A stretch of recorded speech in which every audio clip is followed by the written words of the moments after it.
Eh bien, écoutez, j'ai le plaisir de vous présenter notre sixième édition de Fala le livre. Et oui, voici la sixième, et vous commencez à connaître le concept maintenant, mais pour les petits nouveaux ou ceux du fond qui sont pas sûrs d'avoir suivi, je vais vous faire un très bref rappel du concept, puisqu'il reste nouveau pour le moment. Moi, Mélissa, je vous présente un auteur, un dessinateur ou un livre de tout genre littéraire que j'ai découvert et que je souhaite partager avec vous, nos boss et bossesses. Et pour notre première recommandation du jour, on va parler science-fiction cette fois-ci, puisqu'on a tous besoin de rêver un petit peu. Alors c'est de la SF, mais pas si éloigné de nos vies finalement, puisque ce roman est le premier d'une trilogie de hard science. La hard science, c'est un sous-genre de science-fiction basé sur une vision des technologies et des sociétés assez réaliste finalement vis-à-vis d'un futur proche. Donc ici, c'est Kim Stanley Robinson qui nous dépeint une conquête spatiale très vraisemblable via son roman Mars la Rouge, dans laquelle 100 pionniers s'embarquent dans un vaisseau à destination de Mars avec un seul but: rendre la planète rouge habitable au cœur d'un environnement hostile auquel la Terre n'a rien à envier. Leurs missions sont nombreuses: descendre dans ces canyons pour y chercher de la glace, ensemer les vallées où des fleuves coulaient il y a des millions d'années, braver le désert pour y inventer de nouvelles villes avec des matériaux nouveaux. Mais un défi de taille vient entraver leur route. Et ce défi, c'est le plus vieux de l'humanité: affronter les différences politiques et religieuses, et ce, dans le but de recommencer l'histoire. Et si je vous en parle, c'est parce que ça a été un travail de recherche et d'écriture long de 17 ans pour donner vie à un roman d'une grande vraisemblance scientifique, avec une chronologie sensée, des rapports humains complexes qui mènent à des extrapolations politiques et géopolitiques d'un grand réalisme. C'est un roman vieux de 30 ans, mais qui est toujours aussi vraisemblable aujourd'hui qu'il l'était à l'époque. Et c'est pour cet avant-gardisme que je vous le recommande aujourd'hui, si ce sujet vous en dit. Et pour notre deuxième recommandation du jour, je vais vous parler d'une réécriture d'un mythe extrêmement connu, qui est celui d'Ulysse, mais selon une version féminine et féministe, par une autrice que vous connaissez peut-être, Margaret Atwood. En effet, cette autrice vous dit peut-être quelque chose puisqu'elle a écrit La Servante écarlate, adaptée en série sous le nom de The Handmaid's Tale. Et ici, on vous parle de l'Odyssée d'Olympe. Et comme je vous l'ai dit, c'est la réécriture d'un mythe, mais pas l'histoire de n'importe quelle femme. En effet, dans l'histoire d'origine déjà, on comprend à quel point Pénélope est une femme forte, rusée et pleine de ressources.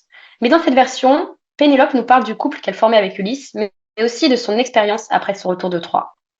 Elle nous raconte comment il a massacré tous ses prétendants, mais surtout comment il a pendu les servantes de Pénélope qu'il a accusées de l'avoir trahi. Et cette dernière nous fait part de son point de vue sur ces événements depuis les enfers, après sa mort, et comment, rongée par la culpabilité suite à ses morts non méritées, elle a tout fait pour que les événements prennent une tournure différente, sans succès.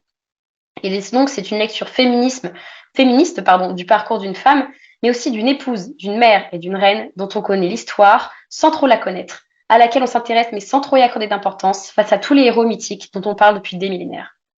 Et donc, à tous les amateurs de mythologie et ceux qui souhaitent découvrir une autre version d'une histoire qu'ils connaissent déjà, c'est avec plaisir que je vous conseille l'Odyssée de Pénélope et que je vous invite à redécouvrir un conte que vous connaissez peut-être pas si bien que ça finalement. Et maintenant que ces deux présentations vous ont été faites, j'aimerais beaucoup connaître l'avis de mes co-chroniqueuses Lily et Fiona, mais avant tout, j'aimerais connaître celui de notre invité du jour. Donc Maxime, est-ce que je peux te demander lequel des deux t'a le plus intéressé?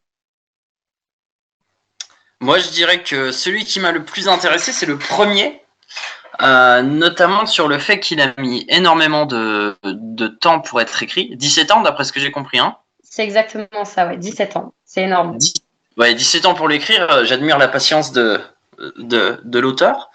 Donc, mais au moins, ça a permis, toujours d'après ce que j'ai compris, d'être au plus proche de ce que seraient les conditions sur Mars, etc. Donc, c'est celui-là qui Exactement. m'intéresserait le plus, notamment pour la quantité de travail qu'a mis l'auteur dedans. Donc, je pense que c'est celui-là qui m'intéresserait le plus. Ok, très bien. Bah, tu as totalement raison. Et toi, Lily, du coup, qu'est-ce que t'en penses? Alors, moi, j'avoue que je suis pas très sci-fi, c'est pas trop mon truc. Et en plus, pour le coup, j'aime bien ce qui est, comme j'ai fait du latin, j'aime bien ce qui est mythologie, toutes ces choses-là. Donc, je serais plus attirée par le deuxième. Et en plus, si je me trompe pas, je pense que Margaret Atwood est canadienne.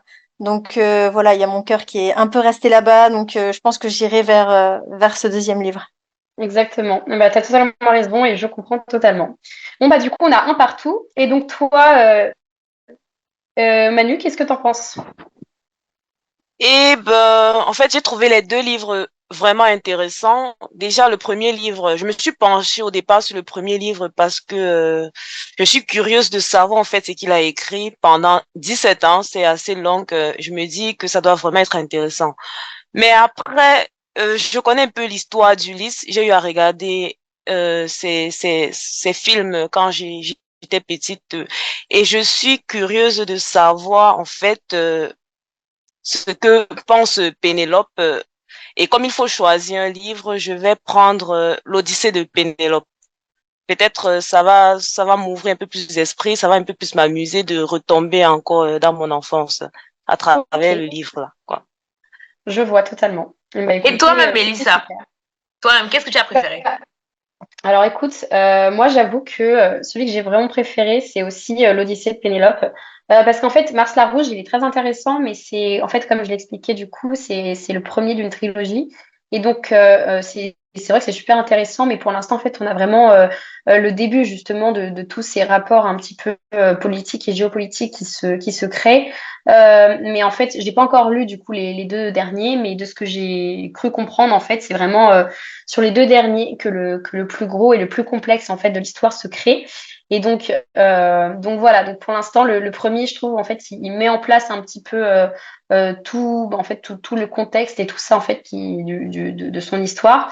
Et donc, c'est pour ça que j'ai préféré, du coup, l'Odyssée de Pénélope, parce que, bah, déjà, parce que c'est féministe, donc ça me parle beaucoup. Et ensuite, parce que, bah, tout simplement, pour moi, cette réécriture, elle était très bien écrite. Et puis oui, Margaret Atwood est une très, très talentueuse écrivaine. Donc, voilà. Mon Et, cœur se tourne plutôt vers l'Odyssée de Pénélope. et on va aussi voir si donc ta rubrique, bien qu'elle était jolie, d'accord, est-ce qu'elle a convaincu Maxime? Maxime, tu lui mets combien sur 20? 0 sur 20? 2 sur 20? Non, non, non, non. Au moins entre 19 et 20. Oh, you're breaking my heart. Oh, d'accord. Je choisis. Ok, je te mets 20, Mélissa. Je te mets 20. Voilà. Je ne fais pas de discrimination. C'est Je te très mets gentil. 20. Merci beaucoup. Mais tu sais que ça, c'est à contre-cœur. Ça, tu le sais quand même. Je sais, Champi, t'inquiète pas. Mais t'es très gentil de m'accorder ce vin.